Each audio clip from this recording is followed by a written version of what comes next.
Namaste, everyone, and greetings and warm welcome to all our participants for session number 3 of our 6-day online national faculty development program as part of IKS series on Chhatrapati Shivaji Maharaj and the valuable management and leadership lessons, not just the management and leadership lessons, but lessons in dharma, lessons in ethics, lessons in the right conduct, and lessons in Desh Seva that we are learning with our esteemed resource person, Srimati Varsha ji. Namaste, Varsha ji.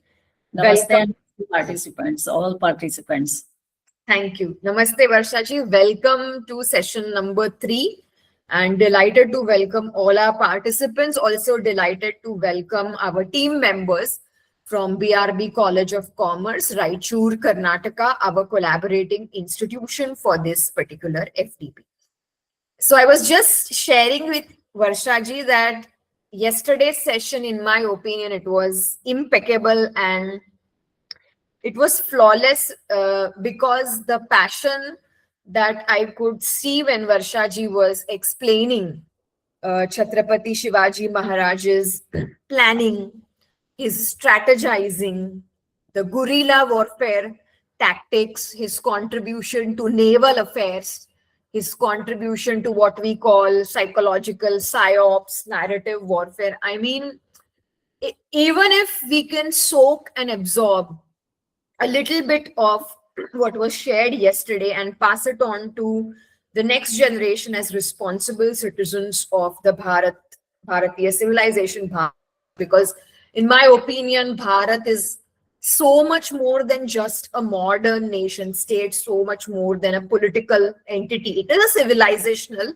nation state, and there is a very good book by Rajiv Mantri and Harsh Madhusudan Gupta, India as a civilizational nation state. I'll also share the link of that book. I think it's a very good book that all of us must read. And in that, they have laid down the entire vision, past as well as future vision for India as a civilizational nation state. And I think Chhatrapati Shivaji Maharaj was one of the key architects of this civilizational nation state. In fact, I think it is because of brave and foresighted people like him that Bharat continues to be the eternally surviving, sustaining, only ancient civilization in the world which has not been relegated to museums.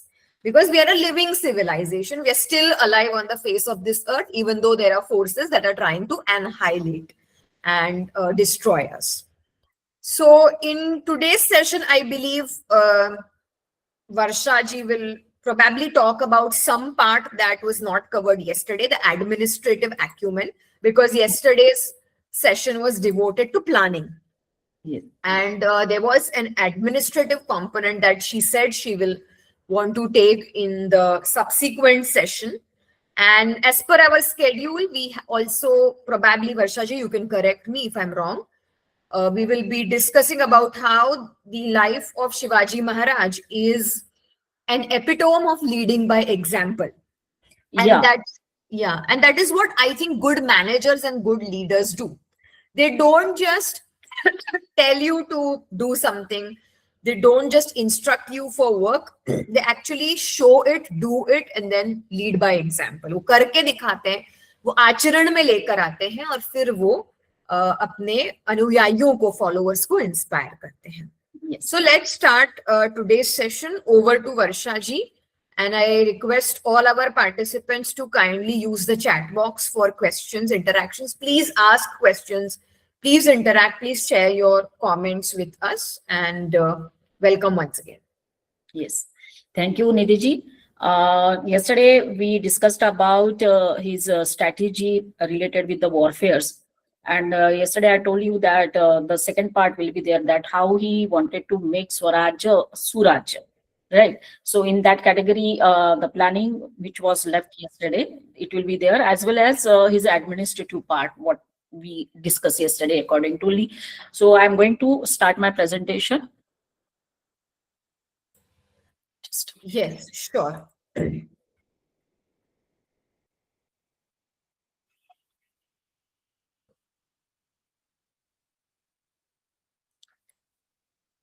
My screen is visible, Nidhi? Yes, it is visible. Oh, Yes. Jadunath Sarkar is on your first slide. Yes. So the first slide is about what yesterday I told you there that administration, particularly his the second part which was mentioned yesterday. Now I'm going to start with that. So planning is flawless planning and administration. So these two great historians from our country, that is Jadunath Sarkar and Surendranath Sen. Might be you have heard his name, Surendranath Sen. He had written 3 books. One book is about the administrative system of Maratha Empire. Particularly, he has dedicated these 3 books: administrative system of Maratha Empire, judiciary, administration, and the third one is, I think, the army, the armed forces, something like that. These 3 books were written by him. He belonged to West Bengal, a Bengali person. He translated all the Marathi Bakhar, jisko bolte hai, in English. So these two historians, they what they said about Chhatrapati Shivaji Maharaj, that Jadunath Sarkar, what he had mentioned, Shivaji was not only the creator of Maratha nation, but he was the constructive genius of medieval India. So these 2 words are very important: constructive genius. So today also we are there always looking for such leadership that is constructive and genius. And on the other hand, Surendranath Sen, he had said that, please listen carefully what he had said: one can doubt Shivaji Maharaj's war skills for a while, but one cannot doubt his administrative skills at all. So these two historians, they were having differences in their thought process, in their ideology, etc. But togetherly, they where they're agreeing that the greatness of Shivaji Maharaj. So that what now? Planning, that yesterday I told you that what about planning, that in the modern concept, planning is the process of setting objectives for a given period and formulating various courses of action to achieve them, selecting the best possible alternatives from the various course of action available there. So when we combine this definition with Shivaji Maharaj's planning, what we get that he was setting objectives. He was there deciding in a very appropriate course, appropriate directions. The actions were taken immediately. It was not like that, "Arey, kal karenge, parso karenge." Then he achieved his objectives. It was time frame. That is also most important thing when he was doing planning. And most important thing, a choice. So Swarajya was his choice, and he planned accordingly, setting objectives and all these things. That is a course, action, objectives, and time framed. So then planning process, the modern concept is there that what planning process is there, that is you are going to evaluate, you are going to select alternative, implementing plan, follow up actions, setting objectives, developing planning premises, etc., etc. Shivaji Maharaj's planning was there that he was always having 3 plans. A plan agar failure ho gaya to B plan hona chahiye, B plan agar failure ho gaya to C plan bhi hona chahiye. So he was having that alternatives always. Then implementing plan, who will be there implementing the plan, that was also decided whenever he was planning. Either you take the example of Afzal Khan Wad, either you take the example of Shaista Khan attack and all these other battles that he had. Follow up बहुत लेते थे वो हमेशा. That was his planning, the content that he had in his planning process. After the battle, one example, after the battlefield at Pratapgarh, he took the follow up. कितने मरे, कितने जख्मी हुए, क्या हुआ, अगला आपको action क्या लेना पड़ेगा. And that what he used to do along with his fellow members, his followers, his soldiers. That follow is also important. So it gave him the insight what mistake was committed, what should be done, etc. So and then again, once again, he was setting the objective. So that completely there, what we see there, that Chhatrapati was there having everything that we had in planning process. Then flawless planning, that what we know about his whenever he was planning about. Very simple. Simplicity was one of the characteristics of his planning, one of the features. While planning, he used to keep things simple, not complicated. For example, the Javli battle. once again that battle where he defeated More family. So that was the simplicity in that plan. Then flexibility. So he was flexible. If it's not possible during the Lal Mahal attack when Shaista Khan was there, living there for 3 years. So he was flexible. If it is not going right in a right way, let's change that. So that plan was done accordingly, considering the flexibility. Suitability, the meaning here that he was always considering कि किसको क्या responsibility देनी है. Acceptance, that is what we lack. We never accept our mistakes. We point others there. So he was always ready to accept the mistake, and then he never used to repeat that mistake. One example there, that when he went to Agra, or when the agreement was done, Purandartah, that was his first mistake, and he never did that again. So that he set an example. Then organizing all the things, how all the things will be organized, who will be there organizing, that was also clearly mentioned in his plan. Then he was always providing the direction कि आपको यहाँ जाना है, आपको वहाँ जाना है, वहाँ कितनी देर रुकना है. Then who will be there at the front, etc. And most important thing that when we think about planning, there we have two things: controlling and encouraging. So he no doubt was having control on planning and everything, but he was always encouraging his soldiers, his members, or might be whoever they were helping him, supporting him in the battlefield, in administration, etc. So these are some most important features that Chhatrapati was there having whenever he used to plan anything. Then the first, this is the best example of planning. That is his Agra visit, a perfect example of planning there. Whenever we discuss about his planning, this episode, this event, this history always comes in front of our mind. So he was invited. I'm taking this story in very short manner because I have to discuss about his administration and other part. So he was invited for birthday celebration by Aurangzeb, and he went there along with Chhatrapati Shivaji Maharaj, and then he was humiliated in the Darbar. Then he was kept captive there for so many days, and he started planning there to escape from that place. So he was surrounded always by the more than 3,000 soldiers. Aurangzeb का एक ही मकसद था कि एक बार ये अभी कब्जे में आ गया तो इसको मैं मारकर ही रहूंगा. That was his planning. And Shivaji Maharaj, on the other hand, wanted to escape there.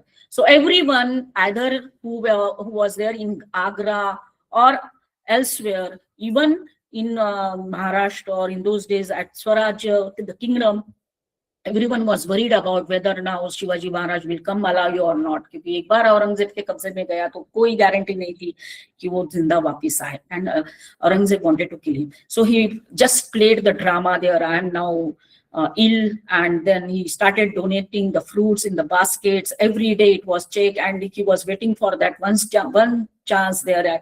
एक दिन तो ये मिस्टेक करेंगे कि चेक नहीं होगी बास्केट, और वो दिन आया और वो दो संभाजी महाराज और छत्रपति महाराज शिवाजी महाराज वहां से एस्केप हो गए. One of the greatest escape, मैंने भी बोला था. And Aurangzeb was so much surprised. Not only Aurangzeb but all his darbaris and soldiers, they thought कुछ तो चमत्कार हुआ, कुछ तो मैजिक हुआ, और शिवाजी महाराज ऐसे कैसे गायब हो गया. इतने बड़े पूरे जो गार्ड्स थे उनके बीच में.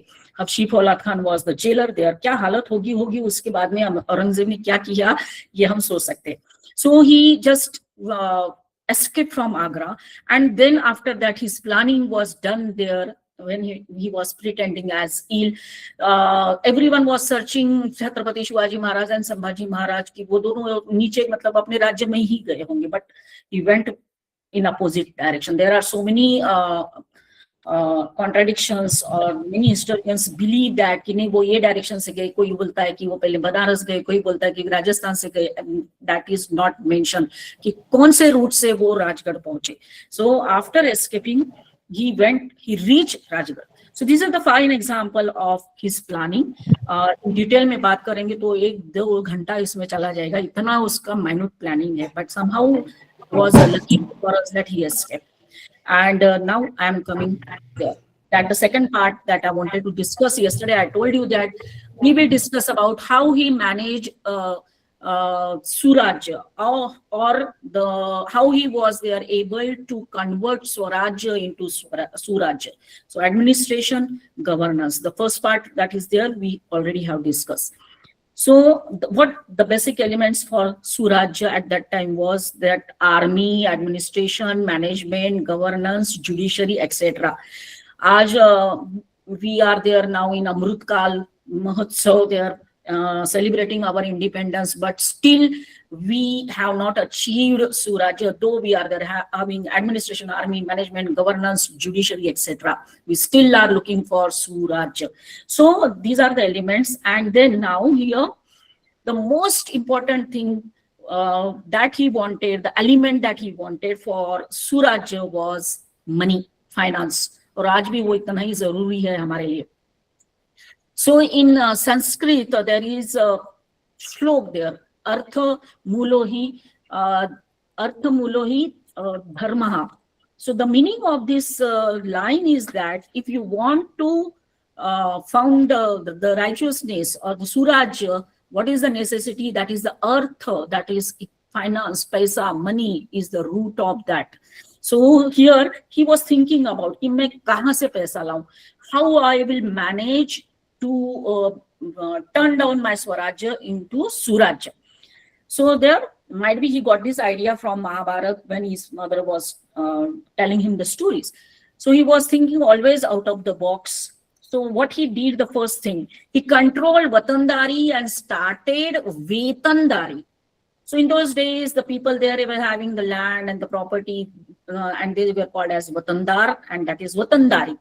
So he observed this thing, that what Vatandari was doing to Swaraj.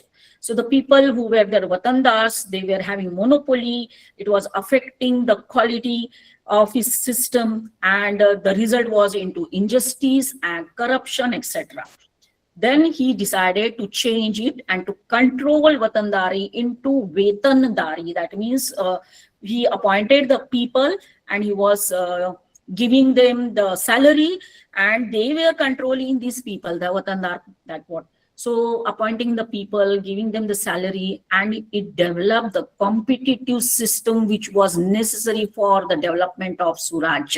And ultimately he was getting the revenue. So what was the ultimate goal was how to increase the finance, how to get money for Suraj. Because when we think about today's situation, we are also looking for our economic development. We are having tie-ups and agreements and bilateral talks with so many countries, only to get the economy to push up. So that's what he was also thinking about.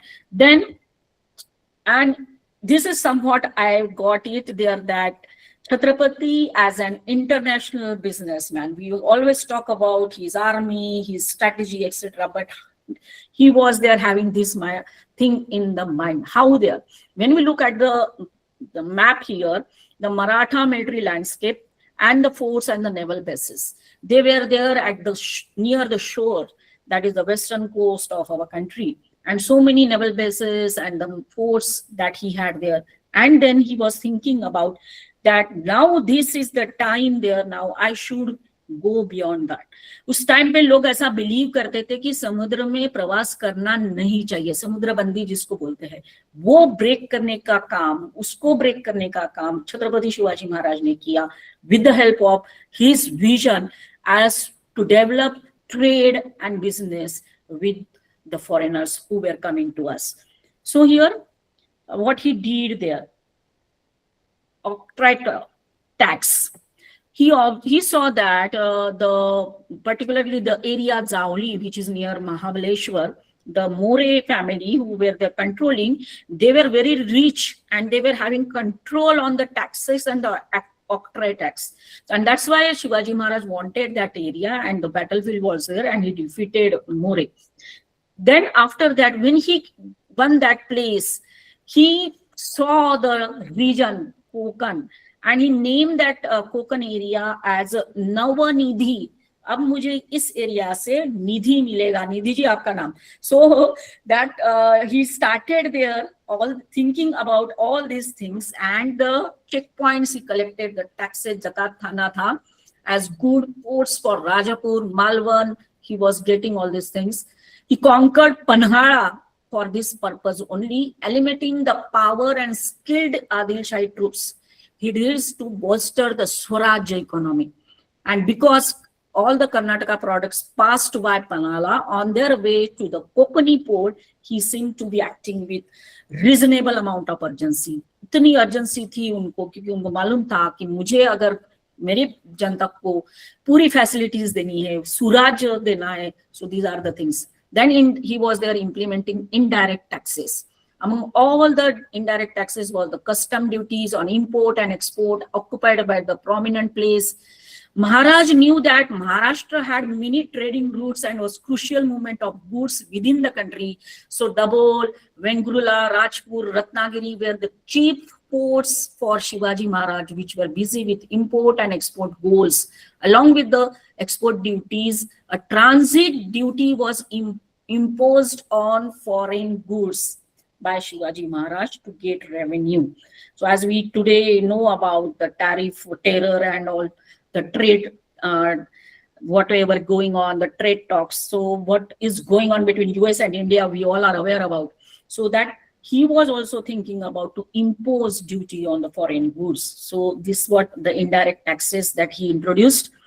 Then encouragement of trade and business. That was, see, he was having more than 350 forts. They were used not only for defense, war, but they were also used for getting revenue, controlling the revenue. And many forts of Chhatrapati Shivaji Maharaj, the treasury was kept in that fort. So it became important for him. And these forts became the checkpoints for the people who were there in going here and they're doing trade and business. So encouragement was always given by Chhatrapati Shivaji Maharaj in trade and business, because he understood the importance of business and trade in promoting economic expansion. By assisting in the creation of markets, commercial hubs, he promoted trade. Rajapur की वखार बहुत famous थी, history में famous है. So that what he वो उन्होंने एक बार उस वखार को भी लूटा था, no doubt. In addition he eliminated the pointless taxes, trade levies, creating an atmosphere that was advantageous for the traders and merchants. Trade grew as a result. इसके फायदे भी उनको दिखने लग गए, उसके रिजल्ट्स भी उनको दिख रहे. Drawing traders from distant lands and stimulating the economy with in his land. Then he did infrastructure development. He realized the need of strong infrastructure for economic growth and made investments in the building, upkeeping the roads, bridges, and other essential infrastructure. So these two important points that I'm going to connect today, because India today is also looking for encouraging trade and business. And so here that what we can see in the picture that how the business is growing up. And it is also they're trying to develop infrastructure either on the border side also. So the ease of doing business, what the Prime Minister is always talking, we can see in Shivaji Maharaj's financial administration. So he developed the infrastructure in the same way what we are today developing in so many forms. And today, no doubt, we are becoming the third fastest, largest growing economy there. In the picture, it is shown fifth one, but I want to correct it. Now it is the third. We are developing airports, etc., only because we also today are giving importance for the economic growth. That is what Shivaji Maharaj was also thinking about. कि बिना पैसे का स्वराज्य को सुराज्य में नहीं बदल सकते. So this is what he did. Then protecting maritime trade. Today we can see about, but how he was protecting? He was protecting the maritime trade by investing in building naval fleet to protect coastal trade routes after realizing the economic possibilities of maritime trade. That what I told you there, when he conquered Zauli, he realized the importance of maritime trade. And जैसे हम बोल सकते हैं ना कि आज हम बात करते हैं स्टार्टअप की, So might be that was the startup for Chhatrapati Shivaji Maharaj. He was not having the background of business and trade and etc. So that was his startup that he realized, and he was protecting the roots, encouraging the people, etc. In addition to that, increasing income, the protection of maritime trade made his kingdom a significant maritime force in that area. This is very important. Once again, I am repeating that helped him to make his kingdom a significant maritime force in the area. So his economic policies, they were distinguished by the pragmatism, his foresightness, then economic governance. His emphasis on trade, infrastructure, and agriculture cleared the path for a robust economy and affluent society. So his reputation as a brilliant economic administrator was there, spreading over all the people they came to know. He was a good economist and policy maker, highlighting the significance in that is of economic growth. In the right side, the picture is there that today also we are there working on this, protecting our maritime trade.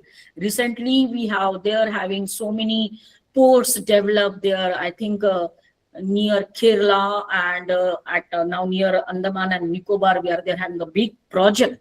And this is Sagar there, what we are there having the maritime security, only focusing on these things, that maritime security no doubt is important, but for economic cooperation, that is blue economy. This is what the word is used always, that is the blue economy.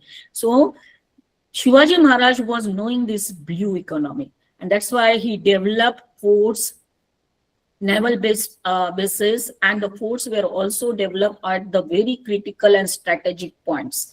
Now, and yesterday I told you that he started building his own ships to fight with the Britishers, Europeans, and Dutches, etc. But that ships were also used for this purpose, that is trade and business. So this is what his greatness about when we talk about economy. Now coming back to his administrative structure. I took this his economy and finance first because this is the current topic there that we all are discussing always. So now administrative structure. What are the factors which are contributing to his effective administration? That was Ashtapradhan Mandal, the council of 8 ministers responsible for specific departments, decentralization, land revenue reforms, military strength, justice system, civil administration. So these are the points, the elements that when we talk about Chhatrapati Shivaji Maharaj's administration. What was there in Ashtapradhan Mandal that might be you are aware about that? The Mandal consisted 8 key officials. Varshaji, can we just for a second go back to the previous slide? Yes. I just wanted to have a look at it. Okay. Yeah. Civil, justice, military, Ashtapradhan, decentralization. Okay. Effective administration के parts थे ये उनके. हाँ. Correct. I thought I wanted to just stay with it for a few seconds. So that's why I requested. We can go ahead. Thank you. Now here is about Ashtapradhan Mandal, 8 officials, the king's prime minister, that was Peshwa, then Amatya or Muzumdar, finance minister, Vaknavis, home minister, Dabir or Sumant, foreign affairs ministers, Sachiv, official correspondence, Pandit Rao, religious officer, Sir E. Naubat or Senapati, army officer, and then the chief justice. So in this way, the 8 officials were there in his Ashtapradhan Mandal.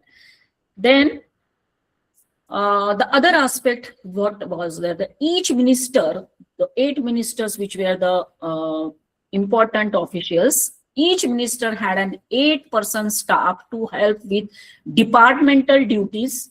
What were their duties? That including Diwan, secretary, Muzumdar, auditor, Fadnavis, deputy auditor, Subnis, or drafter, office in charge, Karkhanis, commissionary, chitnis, potnis, jamda, that is correspondence clerk, cashier, and treasurers. There were 18 departments managed by these ministers under the king's direction. That what Chhatrapati did. Everything, the authority was given, the power was given, but the ultimate power was with him. That is the direction given by Chhatrapati Shivaji Maharaj. Shivaji Maharaj directly controlled the Swaraj realm, which was divided into many provinces, and after that further divided into several ones. So to make it suitable, simple, he divided all these things in his administration.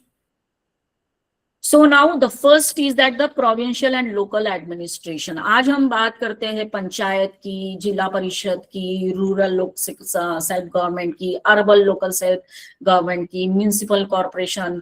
That today we have this local self government divided into these categories. So coming to the base, that is the village panchayats. But when we look at Shivaji's administration, largely on the Deccani and Mughal system, with some reorganization and renaming the provinces known as Prant, and overseen by the Subedar, who was supervised, Sir Subedar, usko bhi supervise kiya jata hai. Prants were divided into terps led by Havaldar, while Muzas or villages form the lowest administrative units. So what is today, that what I have shown, the village is at the lowest. And recently the Nikaya Chunav and the corporate Chunavs elections, what we have seen. So dividing the administration, giving them the power. In rural areas, the police officer was called Fauzdar. In urban areas, it was called he was called as Kotwal. The central and the local administrations were staffed by the Brahmin elites called the Kamvishdars, who were chosen based on performance. This quality of Shivaji Maharaj must be there applicable today also, that selected on the merit basis. Whatever what we know that how the selection is going on some places, that was never happening. These officials vote powers in tax assessment, collection, record keeping, case, etc. Notably now, once again I am saying notably, the British district collector role was inspired. जो collector का जो उन्होंने बनाया था position was inspired by Chhatrapati Shivaji Maharaj's Kamvishdar system.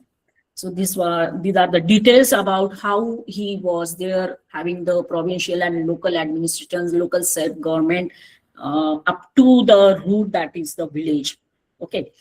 Then after that, Shivaji's administration is the revenue administration. In the beginning also, I said that he was always thinking about revenue, to increase revenue, how he will be there, always improving in that field, earning more and more. So his revenue administration was aimed at promoting economic growth, ensuring the welfare of his subject.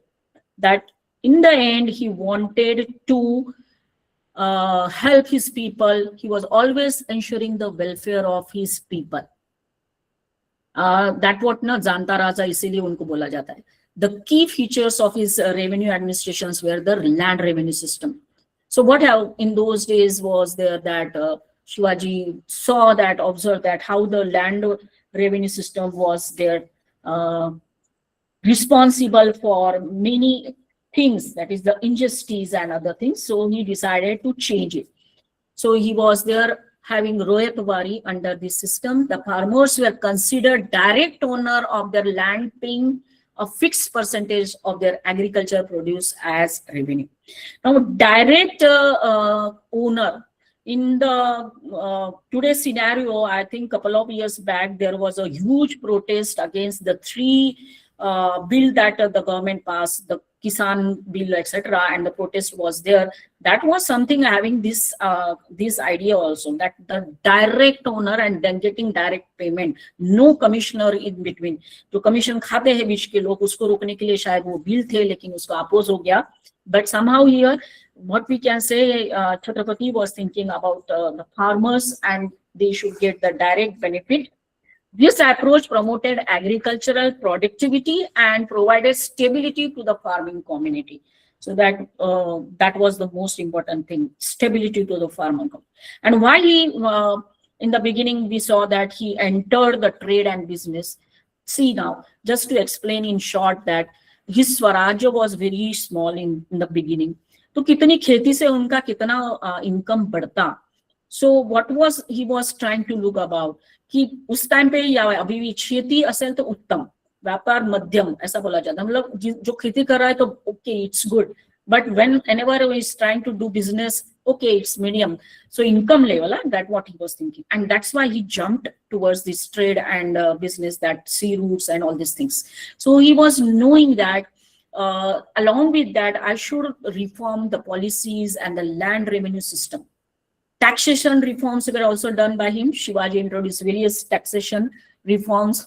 The burden of what was there on his subjects, means the people, to reduce the burden, he abolished the oppressive taxes, such as the pilgrimage tax, forced labor, imposed reasonable tax on trade and commerce, etc., to encourage economic growth in his kingdom. So that is here about revenue. Then coming to the administration part, the most important thing is the justice and the civil administration. What we see today in our today's judiciary system, there so long the cases are pending over, no hearing, anyone can having money can jump to Supreme Court and get the bill. Even the terrorists who are so-called accused and have considered by the court there as the main culprits, still the Supreme Court is opening door in the midnight, everything that what we are seeing. But here Chhatrapati Shivaji Maharaj, he ensured that Hindavi Swaraj will be run by the judiciary system, giving the justice immediately. It is said that if you are denying justice, delayed is justice denied. So his nihilist system, his judiciary system was effective there. Never there was we have seen our example कि justice देने में देरी हो गई, and that was his strength there. लोग इतना डरते थे ना उनके justice से या उनके judiciary system से, कोई भी crime करने से पहले, and that he had that judicial reforms. Local governance, Shivaji introduced a system of panchayat, जो panchayat raj, I think Rajiv Gandhi was there as the prime minister when he came up with this idea, Panchayat Raj. So that system was introduced by Chhatrapati. Village councils, which played a crucial role in local governance. These councils, compromising respected individuals from the community, addressed various issues, including maintenance of law and order, collection of revenue, and welfare activities. That was the job which was done by the local people. Local governance might be what is there in the Panchayat Raj, that what we think about, but how the Panchayat Raj is working today, that is a different topic. But the honest efforts and the honesty that the people were always there showing with to his system or to his rules or to his laws, that made it successful. So that judicial reform and local governance. After this, I want to mention about some interesting facts about Shivaji's administration. So the first thing is that he was an administrative, as an administrative, he made reforms in so many ways. The focus was on decentralizing governance and giving empowerment to the local, what we are always talking about, Gram Panchayat, Swaraj, and so many things. He established a system of regional and local administration, ensuring effective governance at all levels. Okay. Another important point I want to highlight here, that he was there having budgets also for administration, for Swarajya and Surajya. So because he wanted to spend money as well as he wanted to earn money, so the budget was made by him. Chhatrapati's budget planning was very perfect. And his finance minister, that is Ashtapradhan Mandal में मैंने बताया, पंत अमात्य थे अष्टप्रधान मंडल में जिसको बोला जाता था, and he used to plan according to the requirements, the necessity, etc., and the amount was set to repair forts also, rebuilding forts also, storing and purchasing grains, buying other things, monthly salaries of the soldiers, etc. Then any instance of any minister, if something is wrong is happened, he was putting that amount in his budget. That was also a new thing, that the budget planning or the budget administration which was done by Chhatrapati Shivaji Maharaj. One thing I wanted to highlight here, that forts को rebuild या forts के ऊपर वो ज्यादा खर्च जब करते थे ना, so his finance minister was always asking, why you are there always spending so much money on the forts? So he said that, see, now I have more than 300 forts, and we are using for army and strategy as well as an economic points. I want that each and every fort should be there so strong. If Aurangzeb is there coming down from Delhi or Agra and having the war, he should be there fighting at least 1 year, one fort. 1 साल तक वो लड़ेगा एक एक fort में, तो 300 के ऊपर है, मतलब कितने साल लगेंगे उसको फोर्ट को जीतने में। वो ये लिखा हुआ है, बखर जो भी है इसमें ये वर्ड्स उनके लिखे हुए हैं, क्योंकि उनको मालूम था कभी ना कभी तो औरंगजेब नीचे आएगा ही। और बहुत महत्वपूर्ण बात है ना, जब तक जीवित थे शिवाजी महाराज, औरंगजेब नीचे नहीं आया। After the death of Chhatrapati Shivaji Maharaj, Aurangzeb came down, and then that was proved rightly that each and every fort helped the Marathas, and the Marathas were there able to prevent Aurangzeb। वो आया और अब फिर मराठों ने इसी जमीन में उसको गाड़ा, औरंगाबाद के पास या संभाजी नगर के पास। That what the history is about fortification. That is the second point, that strategic location पे उन्होंने जो बनाए। Promotion of trade and commerce, जिसकी बात मैंने पहले ही कर दी आपको, I already told and discussed about. Infrastructure development की भी मैंने आपको बात की। And the most important thing is now he was not only fighting for swarajya, surajya, but he was always fighting for the dharma, righteous things and right things, niti sangat, nyaya sangat, as well as to protect our heritage and culture। संस्कृति को उनको बिल्कुल सुरक्षित करना था। So what he saw there, the most interesting thing, so he was supporting the artist, the literature, no doubt, but the most important thing that was the language conservation, which was the important job done by him under his administration. So during his time, what he saw that particularly Marathi language was influenced by Urdu and Farsi. For a letter, whenever they used to write a letter, legal documents, the words were used that were Urdu's, Farsi mixed, and then a little bit Marathi was used.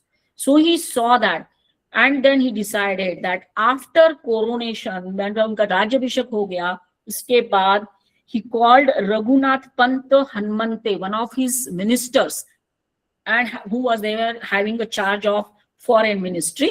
So he asked that Raghunath Pant that please do something to save this language, and Shivaji Maharaj asked him to alternate the Urdu and Farsi words with Marathi or Sanskrit word, and more than 1,000 words were there changed and alternated, 1,200 words, and it became the dictionary which is called as Rajkosh. So that what he realized, we believe, or he might be was believing, when we talk the other language, we no doubt should respect languages, but India, the original language, the might be Sanskrit, might be Marathi or other language, the Indian origin language, when they started using this the foreign language like Urdu and Farsi, the language brings culture along with that, and that he realized. And what we see today, there the no, colonial mind, the language came, and what is today still is there, that we are always trying to copy the westernized things. So he was there, the first person to do that, and that is the great contribution of Chhatrapati Shivaji Maharaj. Then his diplomatic relation, Shivaji Maharaj was there having the diplomatic relations with all the people, और वो change होते रहे हैं कभी कभी. Just what today, if we connect it with the international affairs, it is said that no one is permanent friend and no one is permanent enemy. It changes according to the situations and the circumstances. In the same way, there are many times it happened in his during his administration, during when he was ruling over. But the main aim was to maintain stability in the region. If we connect it with today's global scenario, the disorder which is going on, it is now the multipolar world, which is always talked by Jay Shankar, and we are there trying to develop diplomatic relations with so many other nations, whether it is the small country or the big one like US or UK. So what we want is the stability. If you see now the neighbor country also, we are looking for stability in our country, as they, we know what is the situation today. So we can say here that his diplomatic relations also were there having this touch that he wanted peace. और जब हम बोलते हैं ना peace होता है तो progress भी होती है. So that was his aim. Most important thing there now, that is water management. He did a tremendous work there and realized the importance of water management. As today we are always talking about irrigation, water conservation, storage, etc. But he supported this thing for the agricultural growth, no doubt, but at the time of drought. So when before 300 or 400 years ago, Shivaji Maharaj had made a lot of efforts for water conservation. Raigad Fort, his capital, had 12 lakh liter capacity of water storage. Gangaskar, Kushavarta, Hathi Lake, and 30 to 32 small water tanks like Raigad Fort. On multiple forts also, there were large capacity of water. He used to conserve water. And that is the big lesson for us today, as what we are always talking about environment. And so he was an environmentalist also who did this thing. Welfare was the subject, was that the people, he was always thinking about the welfare schemes, welfare of the people. He used to give a clear instructions to the soldiers when they were used to move from one place to another. की शेतकऱ्यांच्या शेतांमध्ये जाताना काळजी घ्या, त्यांच्या देठाला पण तुमचं पाय लागला नाही पाहिजे, घोड्याचा पाय लागला नाही पाहिजे. That means when you are traveling, if the farmers that are cultivating crops, if you are traveling through their fields, you should be careful. So that how he minutely was thinking about, and so many welfare things that he did there, providing relief, availability of food grains, supporting the marginalized section of the society. That today what we have different schemes and programs conducted by Indian government for the marginalized section of the society. And recently one bill was passed in Lok Sabha, that if VG Ramji, it is considered as what the benefit for the marginalized section of the society. And then legacy and influence. These are all these steps of administration are lasting impact, subsequently ruler and administrator. It is so vast to discuss about his administration that if we try to get one thing, we get another one. And then it starts getting interesting that, yes, it should be done now, it should be written now, it should be presented now. So that that legacy that he had established through his administration. And today, one should be once again going back to his administration, what he did, so that our leaders who are so-called always talking about the benefits of the people, they should be inspired by his administration system, by his judiciary system, or the maritime security. Recently भी हमने बहुत बार देखा अभी किस तरह से maritime की बात कर रहे थे जयशंकर जी, जो हमारे foreign minister है. So to end with this presentation, there once again I would conclude that Shivaji Maharaj's legacy is in the form of governance, his philosophy, his what you can say, the human dignity that he wanted to achieve, and empowerment, everything, environmental policies, everything that came into his administration. So that is what about today's presentation. Thank you, Nidhi ji. Thank you so much, Varshaji. Again, like yesterday, today was also a very information-packed, insightful presentation on the administrative acumen of Chhatrapati Shivaji Maharaj, especially the concept of Surajya. which we are anyways talking about today. Tomorrow is the birth anniversary of Bharat Ratna Shri Atal Bihari Vajpayee, which is Yes. incidentally celebrated in India as Good Governance Day. And governance at all the levels, federal, local, and grassroots level, is extremely crucial for running any democracy successfully. So, all the insights that you have provided, especially with respect to Shivaji Maharaj's planning and administrative acumen, are extremely useful. Let's open the session for questions and comments. I will just read out Ravindra ji's comment. After the completion of session, you provide material. Yes, Ravindra ji, we have already discussed about this in the first session itself. Please wait until the FDP is done with. And after that, we will share the reference material that Varsha ji is going to provide to us. In the beginning, the two names were there, Jadunath Sarkar and Surendranath Sen. They have written book on Chhatrapati Shivaji Maharaj, and particularly Surendranath Sen. His 3 books are there. Administrative system of Maratha Empire के बारे में ही उन्होंने ज्यादातर research करके लिखा हुआ है. Thank you, Varsha ji. I would now invite Subhash ji to share his insights. Sir नमस्कार. आज मैंने वीडियो भी ऑन किया है because I thought that it should not appear that I am a ghost. So I have put on my video also. Sorry, I am slightly with a different clothing because it is quite cold in a northern part of India. I am from Noida at present. Varsha ji, your extempore speaking on Shivaji has really made me to churn into my thought process. That it is great that you have the courage to talk about Shivaji in an open forum which is online, because it would have been, suppose you would have 3,000 or 4,000 people in the group, I think you would have to give more time on question answer than you would give on presentation. I have 2-3 submissions. That's why I asked Nidhi ji if you can give me 5 minutes time.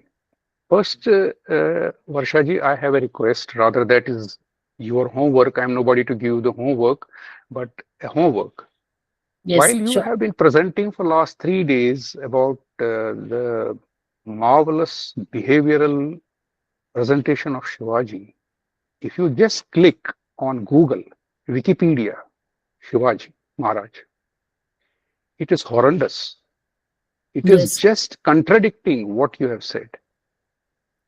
And Nidhi ji, I have a small homework for you also. This, that when we are making such regular courses on, I don't call it IKS, I call it Bharati Jhan Parampara. I'm sorry to rename it in my own forum because I don't like this India word. I don't like because it is an colonial mark on our respect. I don't like it. So I call it Bharati Jhan Parampara. In this Bharati Jhan Parampara, Varsha ji, I have a personal request to you. That is why I'm calling you. It is a homework. Please feed up your presentation on Google because it is free. You can feed your content on Google so that a contradiction on Google, what is available today, which is just contradictory to what we have discussed for last 3 days, please plan it in such a manner that it is posted on Google. Yes. Let it not be on the main page of Google.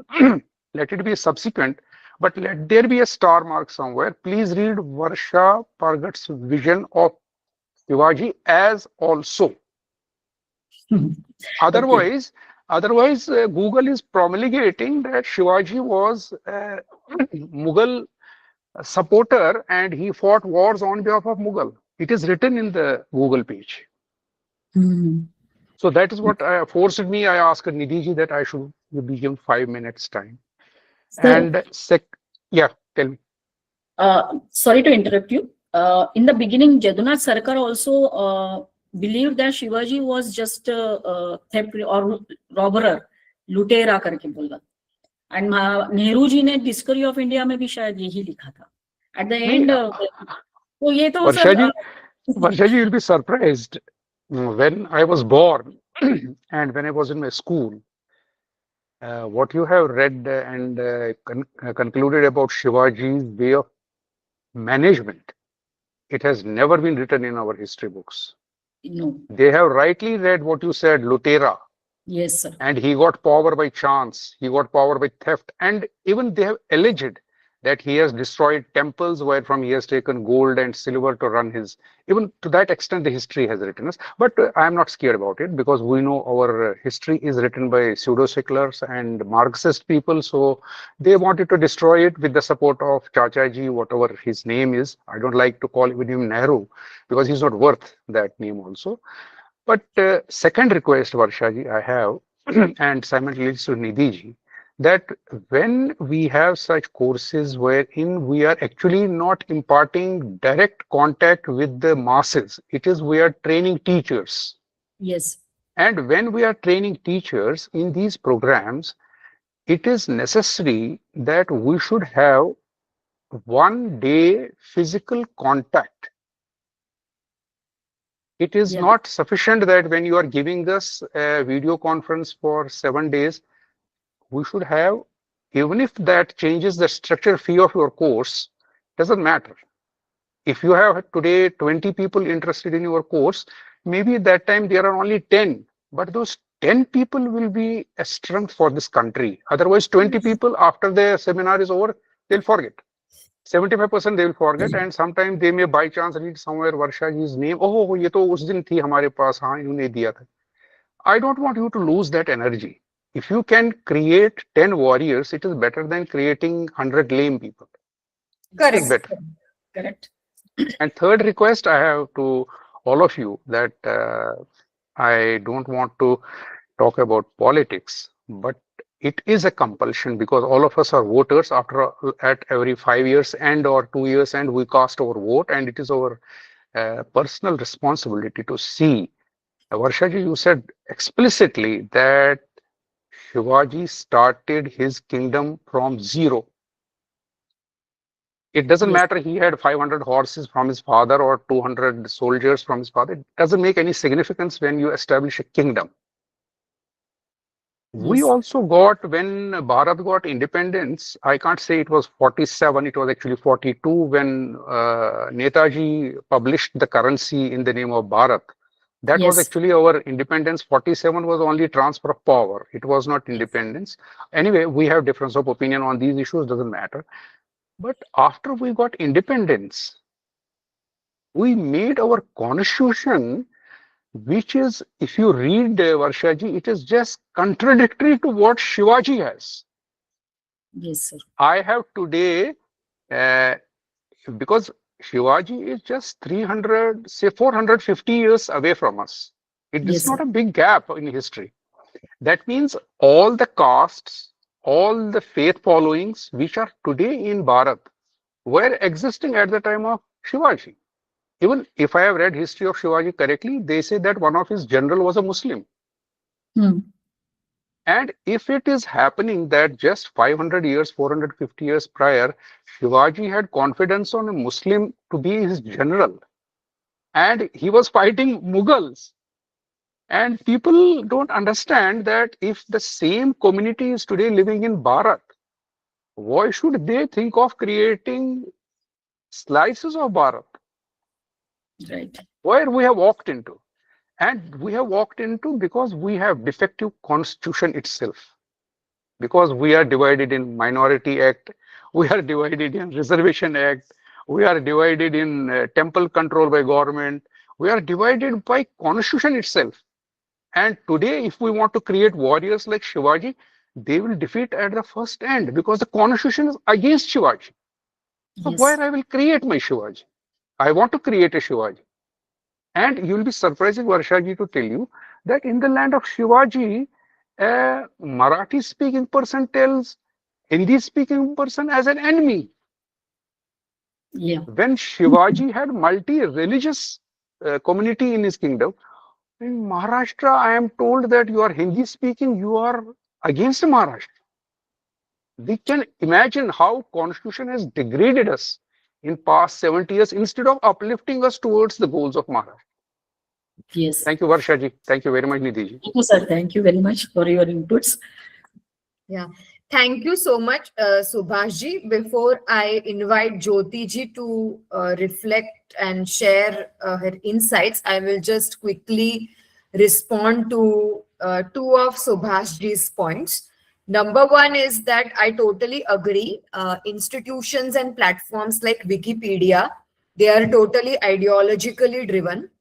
And for us, there are two things that can be done. One is that this ideological control should be challenged, and number two, we should create our own platforms. And I already see people in other contexts, cultures, and countries doing it. For example, the Israeli ecosystem, the Israeli public discourse always challenges the information that is presented about Israel on platforms such as Wikipedia or other mainstream media platforms. So that is point number one. Point two about NLD engaging in some offline programs, or at least providing some scope and space for participants to come together in a real-time environment.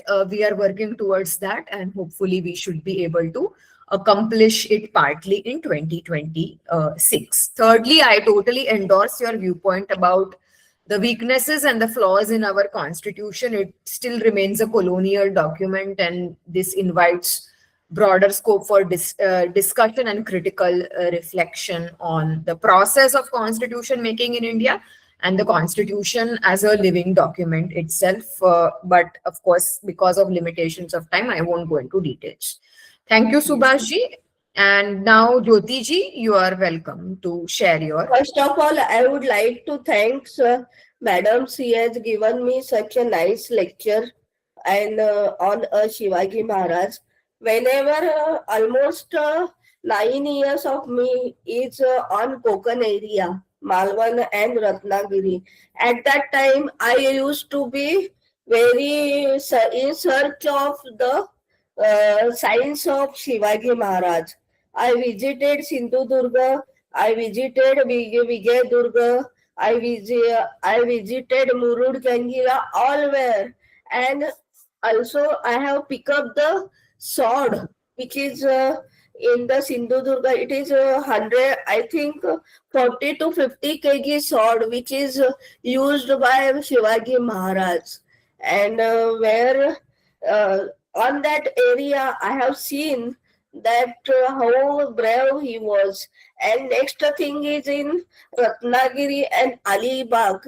You told ma'am about the, he has a very vast, he has, then about that Kanoji Angre was the, Yes. Kanoji Angre was his Senapati General. But how we have visited the Ratnagiri fort and Alibag, and where we are used to get the how much detailed knowledge of his, we come to know about this one. I also visited to Bombay museums, where I come to know about his real picture. It is in the world, only one or two pictures are there by hand, and Shivaji Maharaj. And lastly, I would like to elaborate that from 5 kilometers from Fort Konkan area, that in Kori Jamaat, some symbols of just like one is sun, moon, Shivaji Maharaj, Shiva, that is pinned Trikur, and Adi Maya, that is on some stone. It is open. The Kori used to worship that, and I discovered that one, which was while taking the while going for winning of the Sindhudurga. Shivaji Maharaj with his Sena worship there. This point, and he used to go there. So wherever I used to be finding out the Shivaji's footsteps on this one. Where so this is Shivaji Maharaj is just like, and every aspect of his is the management. One birth is not enough for this one, ma'am. This is Yes. my real experience I wanted to share with all. Thank you Thank very you. much, ma'am. Thank you. Thank you.